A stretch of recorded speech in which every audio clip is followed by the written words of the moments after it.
Hello, welcome to the vlog. My name is Eden. I am starting out this vlog actually a day before I'm leaving for my trip. Just running a bunch of errands because Cuba is a very hard place to get to. We're just at the bank getting basically all the cash that we think we'll need because once you're there, you can't use credit or debit card. So your phone's not gonna work. People get a phone when they get there, a local phone. Our Airbnb provides one, so luckily we don't have to do that. They had just pulled out like 500, or I had 500 total cash, and then I had some euros from the last time I was in Europe that I can use as well, because cash is king down there. It doesn't matter what kind of cash you have, it's just as long as you have cash. So I'm pulling out cash, my boyfriend's pulling out cash, and that's what we're gonna live off for the week. How can you fill out your visa? Okay. You have to put your last name, your first name, date of birth here, passport number, and citizenship. Okay. In your case is USA. Yeah. Both sides you have to put the same information. Okay. Okay.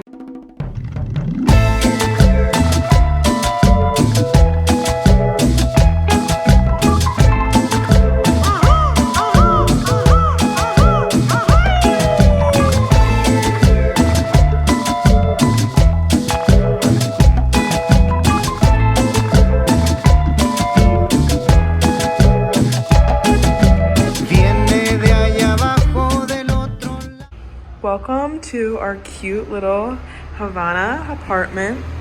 So we've got a little nook here. We've already set our stuff down. The property manager met us and he explained everything in the apartment. Local TV here. I looked that our Airbnb actually comes with a phone too that directly connects us to the property manager and the Airbnb host. So we just have this nice little balcony here, which is gorgeous. Look at this view. It is so stunning here. I mean, I know it's not a lot of people's cup of tea. It's old, it's a little rundown. It is definitely interesting. It is third world, but it is beautiful to me. I love traveling to places for the culture, and so far everyone has been pretty nice. We've got a kitchen in here. It is 2 bedrooms, so I mean, we definitely could have invited a whole nother couple if we wanted to, or could have invited more people. Can't flush the toilet paper. We have to throw it away just because there's sewage problems in all of Cuba. So we'll just have to throw that away, be mindful of that. Don't know which one we'll end up sleeping in, but I like that this one's a little more private, and I like that they fully stocked the mini bar and they have like prices for it. Just like going to get ready. It is about 3 o'clock right now. It took like half an hour to get picked up from the airport, and then we had a little taxi ride here in like an old school car. Everything is so old here, which is just blows my mind.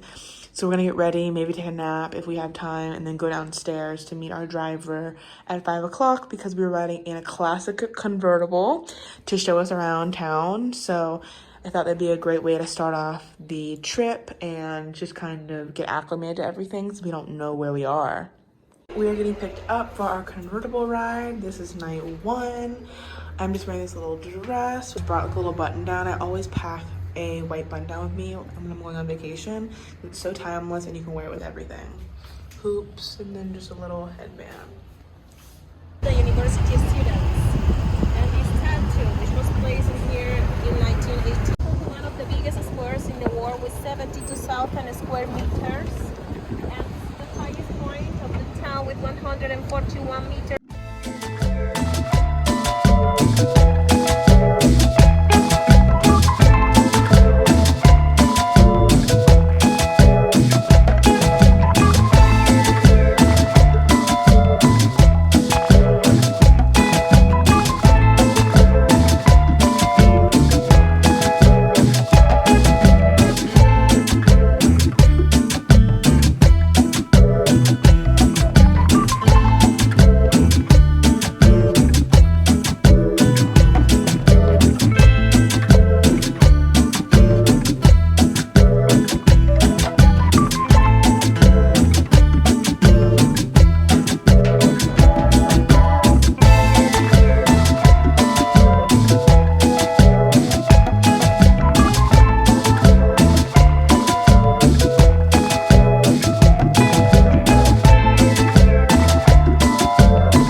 dinner at this one place, which I wouldn't recommend. It was kind of like a tourist trap. Locals kind of literally walked us there. I was like, oh, eat here, eat here.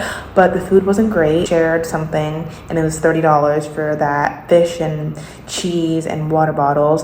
And the taxi driver who was like trying to haggle us, he was the one that walked us over to the restaurant and was like, oh, you have to eat here, it's so good.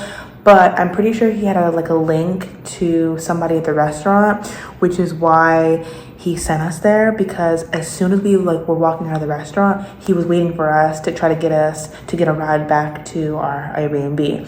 So I think that he has a link with whoever works there, like, oh, let me know when they're walking out, then I can get their business, give them a ride back to where they're going. I did go to the famous bar where Ernest Hemingway frequented, and we got his famous daiquiri. I got a mango daiquiri. It was really good. I wanted to give my first impression, so I know the video quality is probably not going to be great, but bear with me. Keep in mind, you don't have any service here. You have to either buy a SIM card or like a local phone, just pay exuberant fees. But I mean, service really does not work here. You have to have Wi-Fi that you buy through a hotel or like through a SIM card or something. Luckily, our Airbnb does provide a little bit of Wi-Fi, but you only get like 2 gigabytes or something, so you have to pay for more. It provide us with a local phone, and it has direct contact with our Airbnb host and the property manager, so it's really nice because we can like directly talk to him. You definitely have to look like you know what you're doing. So when we were kind of lost, if we didn't know what we were doing, or we're just taking a minute to look everything in, then all these locals start approaching you. Oh, you gotta go here for cigars, you gotta go here, you in a taxi. They really start just talking to you, and they seem really friendly. They'll be like, oh, how do you like Cuba, how do you like this, but that's how they kind of get you, because then they expect money from you, or they're following you, or you just have to really be careful. So you definitely just want to make sure that you are aware of what your surroundings. Your head is not in your phone. Well, you can't really have your head buried in your phone if you don't have service anyway, at least. But you kind of have to know where you're going, have a very detailed itinerary, where you're eating, where you're going, where you're walking. I downloaded the offline maps, which was a game changer, because then I was able to route how to walk from home. So I definitely probably would want to stay in Old Havana next time if I decide to come back. It's January and it's actually not hot here now. It's 70s. It's perfect, especially because we live in Chicago. So this is beautiful. This is perfect for us. There's a wind, there's a chill. My hair would usually be frizzy and curly and a mess, but it's holding really well. And I will say though, in public, they did not have paper towels or toilet paper. I packed tissue in my bag, so just make sure that you're aware of that. You can't flush the toilet paper because they have really bad sewage issues. From now on, I'm gonna have the wipes, my passport. You have to keep your boarding pass on hand because that is your proof of Cuban health insurance. So basically, through buying my ticket through Southwest, my travel insurance was included, but that might not be the case for other airlines, and you need travel insurance to enter the country. So you have to keep your boarding pass from wherever city you're coming from into Havana for your insurance. And then we did a visa. It was $85 per person for the visa, and we had to keep that. And then we did fill out a form online when we were in Chicago, and it was via harrows.com or something like that. Very daunting at first. We were nervous about making sure that we had the right paperwork, but it's proving to be not as stressful as we thought it was gonna be. Yes, good morning, Cuba. We are getting up, starting the day. I've got this gorgeous balcony backdrop behind me. We are currently waiting for our salsa dancing teacher, and then we're gonna walk the 30 minutes probably down to Old Havana again, where we were yesterday, and explore more of the downtown area, the Old Havana, where kind of more everything is, all the attractions, and explore the rest of the day. Tomorrow we have the day trip to Vinales, and then the beach trip the next day. So today is really our only full day here in Havana. Full matching sweater set from Abercrombie, some jean shorts from Madewell, same white sandals from yesterday, and it's a good day. It's really beautiful here.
We are stopping here at the hotel here. They don't open for drinks in the restaurant until 6 o'clock. So we're probably gonna come back here tomorrow after our day trip to Vinales. But tonight our host did make a reservation for us at what was the restaurant called? Paladar Lake Guarita. Yeah, Paladar de Guarita. I'll leave the information down below. But basically our salsa lesson was so much fun. As you can see, our teacher was amazing. It was like $40 for the lesson, which is pretty good. It was 20 per person. And we're exploring the old town, where this is a little bit more touristy, so it's a little bit more built up, whereas everywhere else we've been, they're in shambles, essentially. But our salsa teacher did tell us a lot of interesting things about just the culture here. Like, a lot of Cubans think that Americans, it's still like the mafia times. Like, they think that Chicago is still like... I think we're in the early 1900s. Yeah, that's how disconnected they are from reality, I guess. Under communism, they don't have access to a lot of websites. They don't have access to TikTok. They don't have access to Netflix, not Spotify. So a lot of things, their viewpoints of things are very old, and they just don't know what's going on, what's current.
Guava daiquiri ever. This is so beautiful out here. It's like going to Italy or something. Chicken. These are chicken tacos. And then this peanut salad. This is oxtail and risotto.